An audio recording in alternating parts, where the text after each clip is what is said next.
There's a house in suburban Phoenix, 3 bedrooms, 2 baths, built in 1987. Nothing special, gray siding, small yard, the kind of place your parents might have bought without thinking twice. In 1995, it sold for $89,000. Today, that same house costs $412,000. Your parents didn't get smarter. The house didn't get better. The neighborhood's actually worse. But the price quintupled while wages did not. And that gap between what things cost and what people earn isn't closing. It's accelerating. This isn't a video about housing. It's about something bigger. The entire architecture of a normal life has become mathematically impossible for most people under 40. And weirdly, almost no one's talking about it in these terms. So let's do that. Let's define normal. Not lavish, not minimal, just normal. A modest home, a reliable car, maybe one kid, health insurance that actually works, a vacation once a year, some savings, not retiring at 45, just not working until you're 80. That's it. The American median, the thing politicians reference in speeches, the life boomers lived without elite credentials. Now, let's price it out. The median home price in the U.S. right now sits around $420,000. To afford that with a 20% down payment, you need $84,000 in cash, plus the ability to cover a $2,400 monthly mortgage at current rates. But it gets worse. Lenders want your housing costs below 28% of gross income. So to safely afford that house, you'd need a household income of roughly $103,000 a year. The U.S. median household income is $75,000. You're already $28,000 short before groceries, before childcare, before the car payment, insurance, and the $1.3 trillion in student debt hanging over millennials and Gen Z like a financial anvil. One kid in daycare runs about $1,400 a month. That's nearly $17,000 a year before they can even read. Health insurance for a family through an employer averages $1,800 a month in premiums. Add the deductible and you're spending close to $6,000 out of pocket before insurance pays for anything serious. A decent used car costs $28,000 now. Finance that over 5 years and you're paying $550 a month. We haven't even talked about food, utilities, gas, or the occasional emergency. Add it all up, and the normal life has a price tag of about $8,500 a month. That's $102,000 a year after taxes, which means you'd need to gross around $135,000 just to break even. The median household makes $75,000. You are $60,000 behind normal. Here's the part that makes this strange. Productivity is up. Corporate profits are up. The S&P 500 has tripled since 2010. The American economy is the wealthiest it's ever been. But that wealth didn't diffuse, it concentrated. Between 1979 and 2020, worker productivity increased by 64%. Wages for the bottom 90% grew by 26%. CEO pay grew by 1,322%. That's not a typo. The economy got richer, workers did not. Meanwhile, everything tied to a normal life became exponentially more expensive. Housing, healthcare, education, the big three, all outpaced inflation by a stunning margin. College tuition is up 169% since 1980, adjusted for inflation. Housing is up 120%. Healthcare is up over 100%. But wages? Flat. Actually, worse than flat when you account for what wages can buy. Real purchasing power for the median worker has been basically stagnant since the 1970s. You work as hard as your parents did. You earn the same relative dollar. But that dollar buys half as much house, twice as expensive healthcare, and 10 times more expensive education. The system isn't broken. It's working exactly as designed, just not for you. So what changed? Start with housing. In the 60s and 70s, housing was treated like shelter. You bought it, lived in it, maybe sold it when you retired. It appreciated modestly. It wasn't an investment vehicle. Then something shifted. Zoning laws tightened. NIMBYism spread. Cities stopped building enough units. And Wall Street noticed. After 2008, institutional investors started buying single-family homes at scale. Private equity, hedge funds, foreign capital. They'd buy neighborhoods in cash, rent them out, and wait for prices to climb.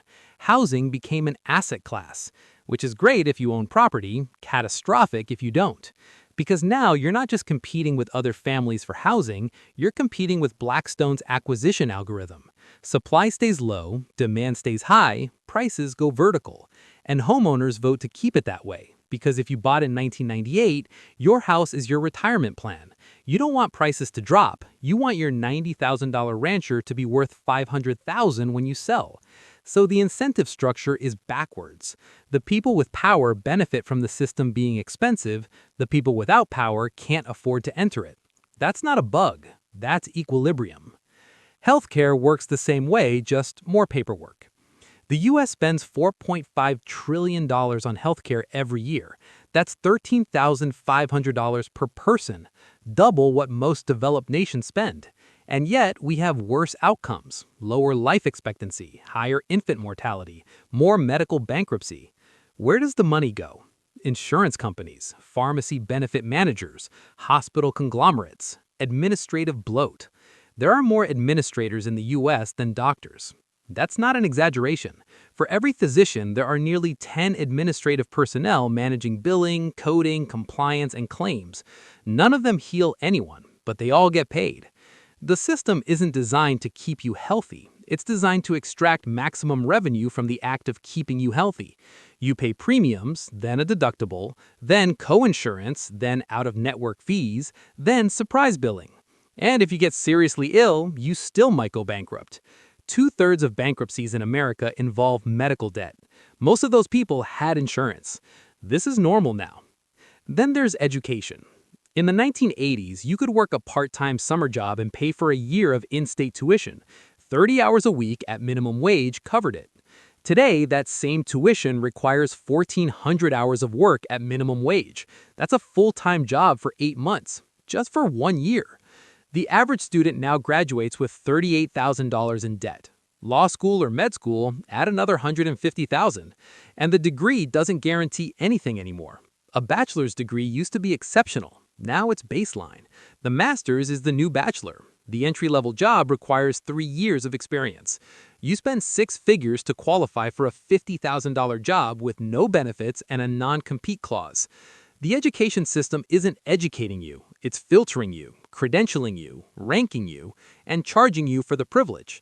Meanwhile, the universities are building luxury dorms, hiring more administrators, and paying football coaches $8 million a year.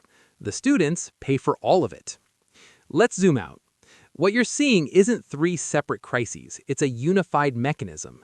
The essentials of life, shelter, health, education, have been financialized, turned into profit centers, owned by investors, priced out of reach. And the system requires you to go into debt to access them. You borrow for college, you borrow for a car, you borrow for a house, you borrow for healthcare if it's bad enough. Debt is the bridge between what you earn and what you need. And the people on the other side of that debt are making fortunes. Student loan servicers, mortgage lenders, hospital billing departments.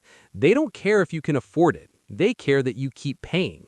This is why normal is impossible. Not because people aren't working hard, not because they're buying too much avocado toast, because the math doesn't work. The cost of normal exceeds the income of normal, and the gap keeps widening. Here's the irony. We're told this is a meritocracy. Work hard, get educated, play by the rules, you'll be fine. But the people who followed that advice are drowning. They got the degree, they got the job, they did everything right, and they still can't afford the life their parents had with a high school diploma and a handshake. That's not failure. That's the system delivering its designed outcome. Because if normal were affordable, you wouldn't need debt. And if you didn't need debt, someone wouldn't be making 6% interest on your desperation.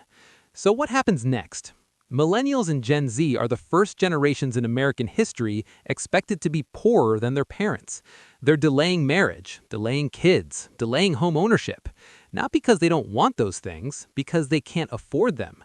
Fertility rates are plummeting. Home ownership among young adults is at multi-decade lows. Savings rates are abysmal. This isn't a personal finance problem. It's structural. And the longer it goes on, the more unstable things get. Because eventually, people stop believing the system works for them.